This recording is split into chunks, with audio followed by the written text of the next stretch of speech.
No one went to the birthday party for the CEO's paralyzed daughter until a black boy said, "Can I join you?" That simple moment of kindness would become the greatest lesson in justice a privileged family could ever receive. "Daddy, when are my friends going to arrive?" Lily's sweet voice echoed through the empty hall of the Harper mansion, where 24 pink balloons floated sadly above empty chairs. David Harper, CEO of the most profitable pharmaceutical empire on the East Coast, checked his Rolex watch for the 10th time that afternoon. 2 hours. That was how long it had been since the scheduled start time for Lily's 7th birthday party, and not a single child had shown up. The Princess Castle cake remained untouched, the gourmet cupcakes sat uneaten, and the professional clown hired for $1,000 was fiddling with his cell phone, clearly impatient. The cruel truth was simple. Since the accident that left Lily paraplegic 2 years ago, the families of Westfield's elite had gradually distanced themselves. The excuses were always polite, but the prejudice was obvious. A wheelchair bothered them. The reality of disability made them uncomfortable. "They must be stuck in traffic, Princess," David lied, adjusting his Italian tie as he watched his daughter maneuver her custom-made wheelchair.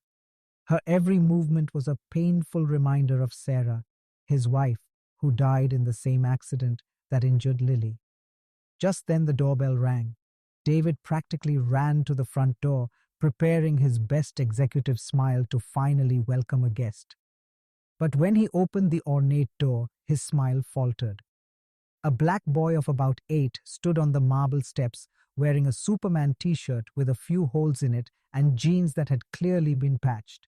His worn sneakers contrasted starkly with the luxurious entrance of the mansion. "Hi, sir," the boy said politely, his eyes shining with genuine joy. "I heard there's a birthday party here. My name is Ethan and I live in the public housing down the street." He pointed to the housing project barely visible through the wrought iron gates.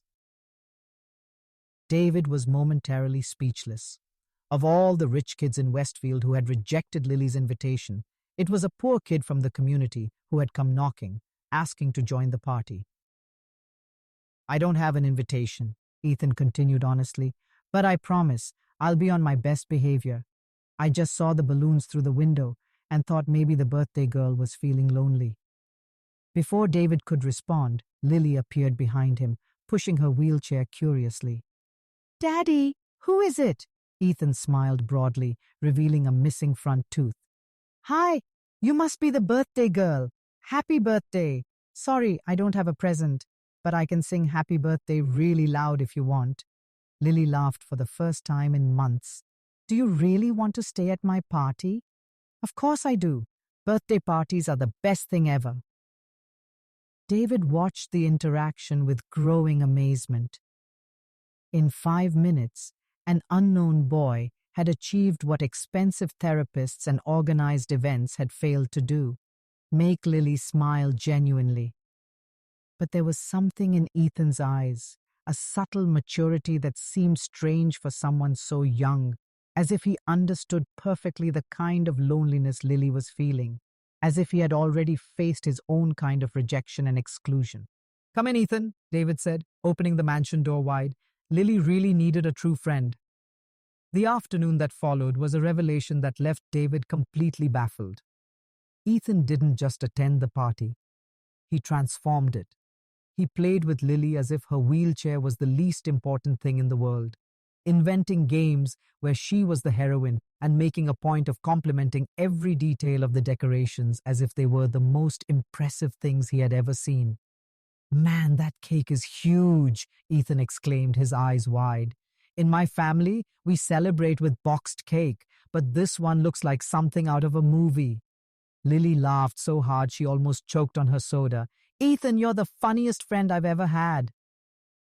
While the children played in the mansion's garden, David watched from the window, feeling a strange mixture of gratitude and guilt.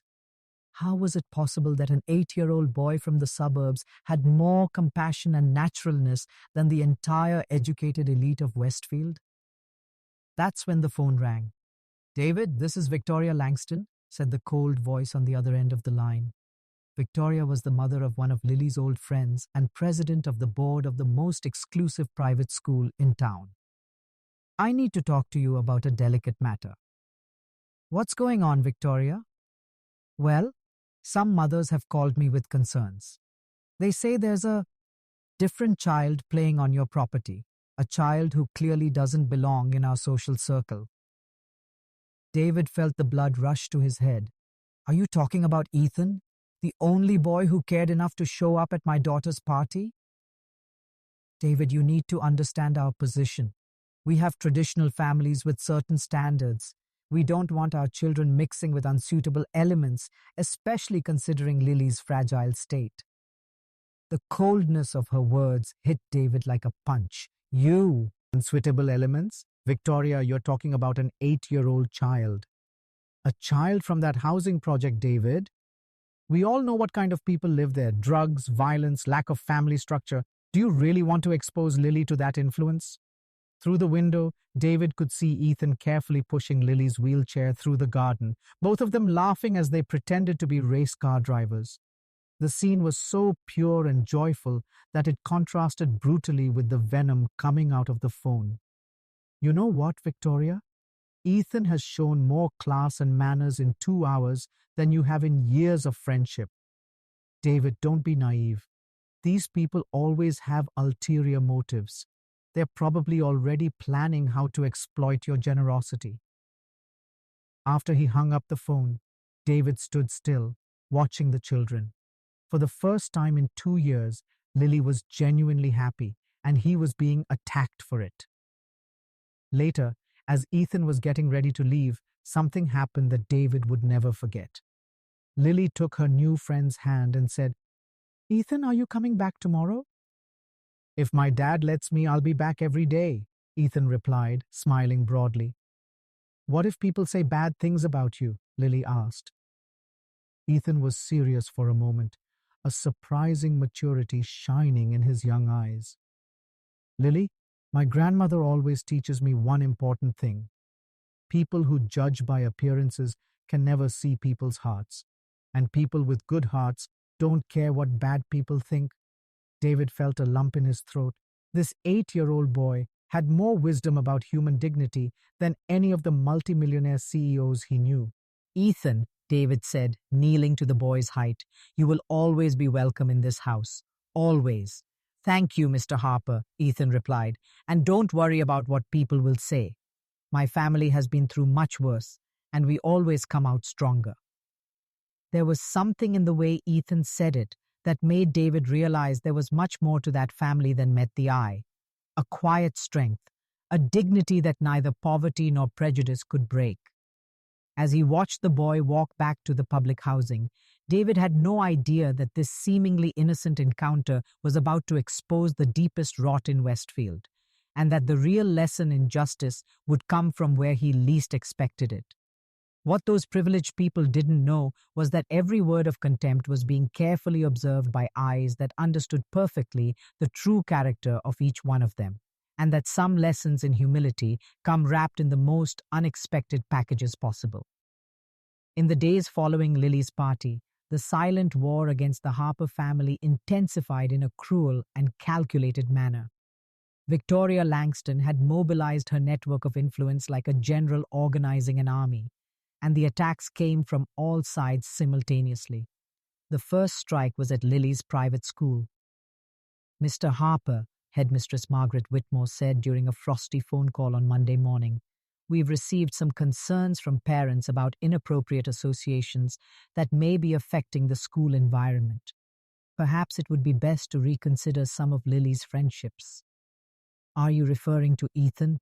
David asked, feeling anger rise in his chest. "Well, our institution has a reputation to uphold. Traditional families expect certain standards of social behavior." David slammed down the phone, but the attacks were just beginning. On Tuesday, his pharmaceutical company inexplicably lost 3 major contracts. Kess's decades-long clients cited strategic changes and new market directions. But David knew the Westfield business elite too well to not recognize a coordinated campaign. On Wednesday, the golf club, where he had been a member for 15 years, reviewed its membership policy and suggested that he might want to re-evaluate his social priorities before renewing his membership. But it was on Thursday that the cruelest blow came. Lily came home from school with red eyes from crying, her wheelchair moving slower than usual. "Daddy," she whispered, "the girls in my class said I can't sit with them at lunch anymore because I'm friends with a what, sweetheart? They used a bad word that I won't repeat, and they said that if I keep being friends with Ethan, none of them will talk to me anymore." David felt something break inside his chest. They were attacking his 8-year-old daughter because of a pure and genuine friendship. It was time to react. On Friday, David did something that surprised even himself. Instead of heading to the office, he drove to the housing complex where Ethan lived. He needed to get to know the family that had stirred up so much hatred in people he thought he knew. The Martinez apartment was small but immaculately clean and organized. Ethan's grandmother, Abuela Rosa, greeted him with a dignity that contrasted sharply with the pettiness he had encountered all week. "Mr. Harper," she said in careful but clear English, "Ethan told me about the problems our friendship has caused your family. Perhaps it would be best if he didn't visit Lily anymore." "Absolutely not," David replied firmly. "I want to understand something, Abuela Rosa. How do you deal with people who judge you by your appearance?" The 62-year-old woman smiled with a wisdom that only comes from decades of facing adversity. "Mr. Harper, my family came here from Mexico 30 years ago with nothing but hope and determination. Ethan was born here, but from an early age, he learned that not everyone will see him for his character. We taught him that when people show us who they really are, we believe them. And when they try to make us feel small, we remember that our dignity does not depend on the approval of those who have no heart."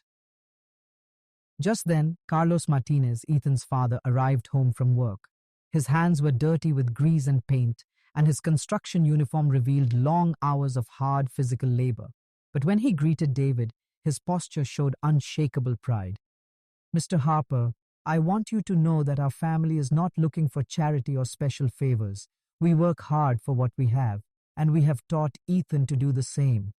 "Carlos," David said, extending his hand, "I want to propose something. My pharmaceutical company is expanding our social responsibility program. We need someone to oversee community projects, someone who truly understands the needs of the people." Carlos hesitated. "Mr. Harper, I didn't go to college. I'm just a construction worker." "You have something more valuable than a diploma. You have integrity. You know your community, and you've raised an extraordinary son. The salary would be 4 times what you make in construction." Abuela Rosa interrupted, tears welling in her eyes. "Why are you doing this for us?" "Because you remind me of who I used to be before I became part of a world that measures value by the money in the bank." But there was something else David hadn't revealed. Throughout that week of coordinated attacks, he had been secretly documenting every move, every phone call, every suspicious cancellation.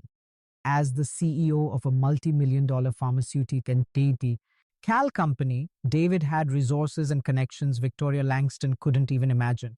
Dr. William Carter, his personal lawyer and friend of decades, had been discreetly hired to investigate the real motives behind the campaign against his family. What they discovered was far worse than simple social prejudice. Dr. Carter had called the previous afternoon. "David, you need to see what we found. Victoria Langston and at least 6 other families from Westfield's elite are involved in something much bigger than attacking your family." "What are you talking about, William?" "Systematic housing discrimination, manipulation of municipal contracts, and most importantly, a scheme to buy the land on which Ethan's family lives for a fraction of its market value, forcing the residents out through social and economic pressure." David felt the blood drain from his face. They want to kick those families out of their homes? Worse, they want to tear down the entire complex and build a luxury condominium.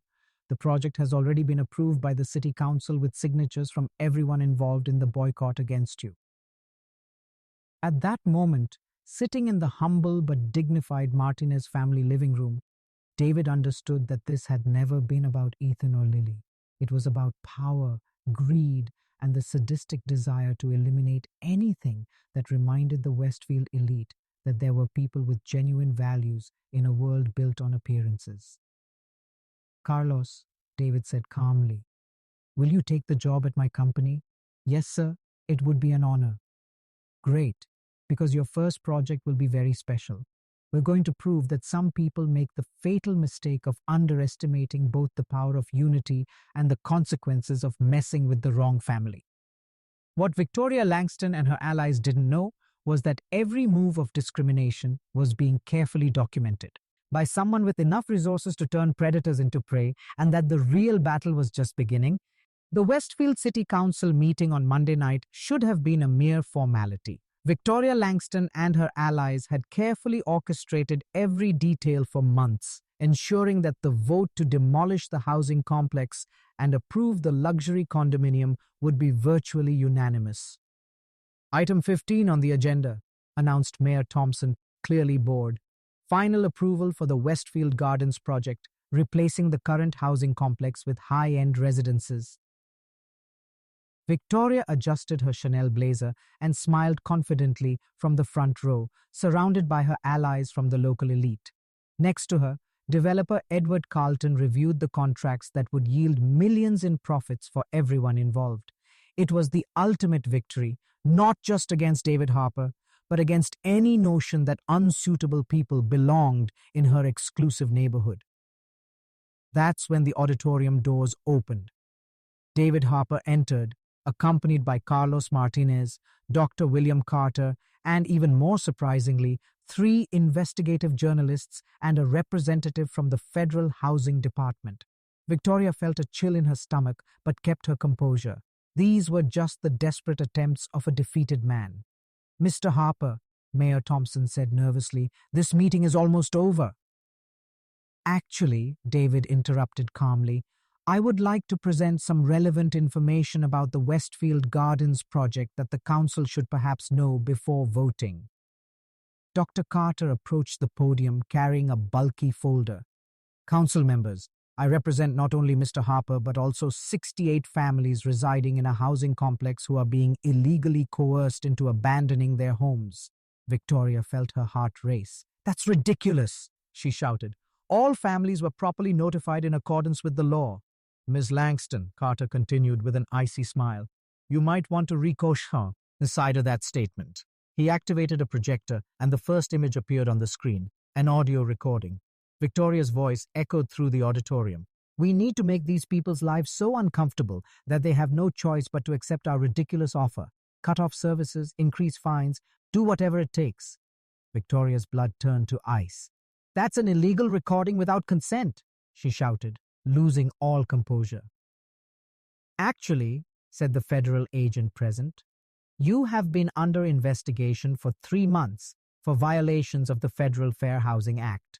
This recording was obtained legally through an investigation authorized by a court order." The second image appeared. Emails between Victoria, Edward Carlton, and city council members discussing how to speed up the removal of undesirables and ensure that the new project maintains the ethical standards of the community. Edward tried to get up discreetly to leave, but found 2 federal agents blocking the door. "Mr. Carlton," Carter continued relentlessly, "would you like to explain to the council why your company offered only 30% of market value for the properties in the housing complex?" The third revelation was devastating. Falsified contracts, manipulated appraisals, and a coordinated scheme to defraud both the families and the city of millions of dollars. David finally stood up, his voice calm but laden with moral authority. "For weeks, we have watched the same elite who consider themselves morally superior attack my family because my daughter befriended a poor black child. You used your influence to try to destroy my business, isolate my daughter at school, and socially exclude us." He pointed to Victoria, who was now visibly shaking. "But your arrogance blinded you to one crucial detail. While you wasted time attacking a family for embracing diversity, I was meticulously documented. Now, every illegal move you made. The fourth revelation was the most humiliating. David had secretly recorded phone conversations in which Victoria and others openly discussed their racial prejudices and plans to clean up Westfield of undesirable elements. Not only did you discriminate against the Martinez family and other families in the housing complex, David continued, you committed documented federal crimes that will result in imprisonment and total bankruptcy for everyone involved. Victoria tried one last desperate ploy. David, you're destroying an entire community because of hurt feelings.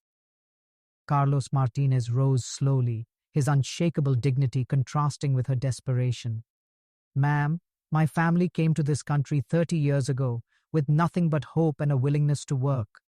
We never asked for charity or special favors. We only wanted the basic right to live in peace and raise our children with dignity. You turned this into a war because you can't accept that human value isn't measured by money or skin color, he continued, his voice growing in strength. Now you're going to learn that underestimating hardworking, decent people has consequences you never imagined. Mayor Thompson, realizing he was deeply embroiled in the scandal, tried to end the meeting abruptly, but federal agents were already handing out search warrants.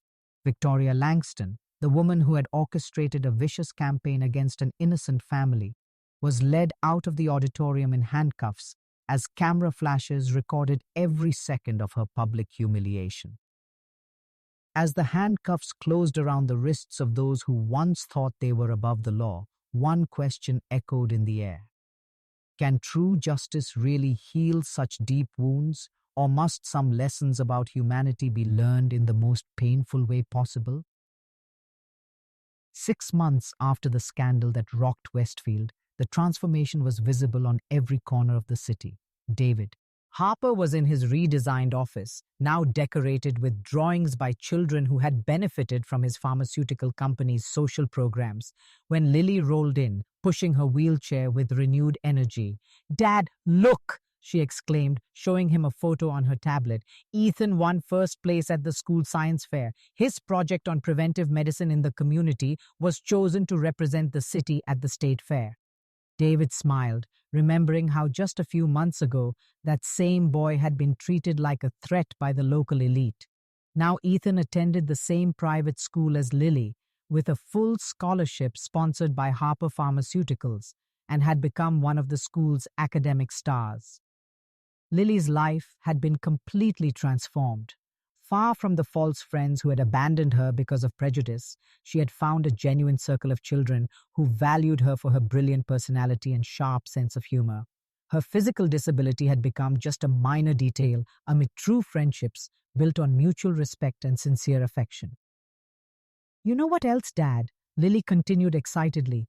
"The teacher said that our presentation on diversity and inclusion was so good that other schools want to invite us to teach about true friendship."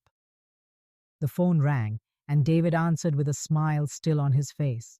It was Carlos Martinez, now Director of Social Responsibility at Harper Pharmaceuticals, calling from one of the community clinics they had implemented last semester. "David, you need to see the numbers from the Latino neighborhood clinic," Carlos said, his voice heavy with pride and emotion. "We served over 1,200 families this month, and the free medication program has helped over 3,000 children. Abuela Rosa is here with me, and she wants to thank you personally." Abuela Rosa's frail but determined voice echoed through the phone. "Mr. Harper, my family came to this country with only hope and faith. We never imagined we would find someone who would turn our hope into real opportunity. My grandson is studying preventive medicine because you showed us that dreams can come true when they meet generous hearts." David felt his eyes well up. The pharmaceutical company he had inherited and expanded for decades had finally found its true purpose. Profits had not only been maintained, but had increased exponentially when they shifted their focus from exorbitant margins for a select few to volume and accessibility.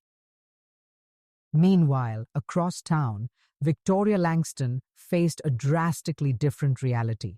Sitting in a modest apartment, a brutal fall from her former $2 million mansion, she pored over piles of legal documents that sealed her financial and social ruin.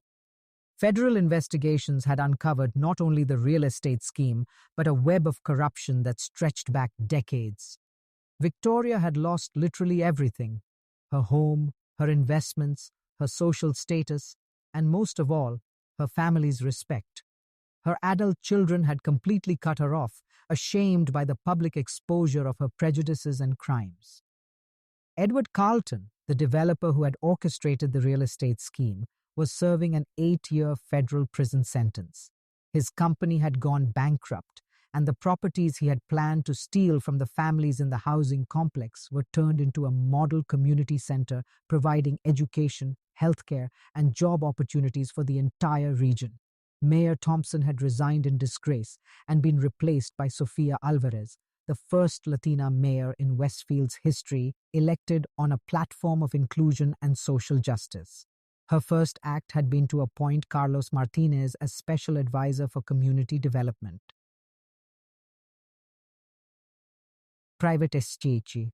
All where Lily studied had undergone a complete administrative revolution. Former Principal Margaret Whitmore was fired for discrimination and replaced by Dr. Samuel Brooks, a black educator with a PhD in inclusive education. The scholarship program was expanded, and the institution became a national model for diverse and inclusive education. But perhaps the most significant transformation took place in the heart of the Westfield community. Families that had previously isolated themselves in their bubbles of privilege began to actively participate in community programs. Children from different socioeconomic and ethnic backgrounds played together in parks. Parents from diverse cultures collaborated on school projects, and the town developed a genuinely multicultural identity. David implemented a revolutionary program at his company. For every high-margin drug sold to patients with premium health insurance, an identical drug would be provided free of charge to low-income families. The model became so successful that other pharmaceutical companies began to emulate it, creating a wave of change throughout the industry. The community clinic, founded on the former site Victoria wanted to steal, became a regional medical referral center. Abuela Rosa, despite her advanced age, volunteered 3 times a week, teaching other immigrant families about preventive health care and basic citizenship rights. Ethan and Lily had become local symbols of genuine friendship, transcending social barriers. They were invited to speak at conferences on inclusion, appeared on local television shows, and their stories inspired educational changes in dozens of schools across the region. "Daddy," Lily said one afternoon as she and Ethan were finishing a school project on social justice, "do you remember when I was sad because no one came to my party?" "Of course I do, sweetheart. Now I understand that it was the best thing that could have happened. If those fake kids had come, I would never have met Ethan and his wonderful family. Sometimes bad things happen to make room for much better things." Ethan nodded wisely, his maturity impressive for someone so young. "My grandmother always says that when people show you who they really are, believe them the first time. Those people showed that they were prejudiced and mean. You showed that you are generous and fair. Now everyone can see the difference." David watched the two friends and realized that they had understood something that many adults take decades to learn. A person's value is not measured by their bank account, the color of their skin, or their address, but by the content of their character and the way they treat others. Harper Pharmaceuticals had become the most respected company in its industry, not only because of its record profits, but because it had proven that ethical business and social responsibility not only coexist, but reinforce each other. David received weekly invitations to speak at universities and business conferences about how to transform organizations through genuine values. Victoria Langston, on the other hand, had become a symbol of everything that was wrong with the privileged elite. Occasionally, David would see her at the grocery store in the neighborhood where she now lived, carefully avoiding any eye contact. Her fall had been so complete and public that it became a case study in business schools about the consequences of leadership based on prejudice and corruption. One afternoon, exactly 1 year after the scandal, David was reading to Lily and Ethan in the mansion's garden when he received an unexpected call. "Mr. Harper, this is Victoria Langston." David hesitated but decided to answer. "What can I do for you, Victoria?" I would like to apologize for the terrible things I said and thought about your family and the Martinez family." I lost everything, and deservedly so, but I finally understand how wrong I was.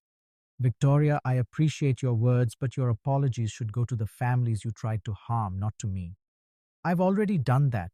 I wrote letters to Carlos, Abuela Rosa, and even little Ethan. I know I can never undo the harm I've caused, but I wanted you to know that your family taught me a lesson I should have learned decades ago. What lesson? That true wealth has absolutely nothing to do with money. After hanging up, David reflected on how justice had taken such a complete and satisfying form. Victoria had not only lost her status and fortune, she had been forced to confront the terrible person she had become, and, perhaps for the first time in her life, showed genuine remorse. The story of David Harper and Ethan Martinez proved that when you plant seeds of kindness and justice, even in seemingly barren soil, the garden that grows can transform entire communities. Sometimes the best revenge against prejudice is not to destroy those who hurt you, but to build a world where that prejudice can no longer flourish. If this story touched your heart and strengthened your faith in human kindness, subscribe to the channel for more stories that prove that true justice always finds its way to those who have the courage to plant it.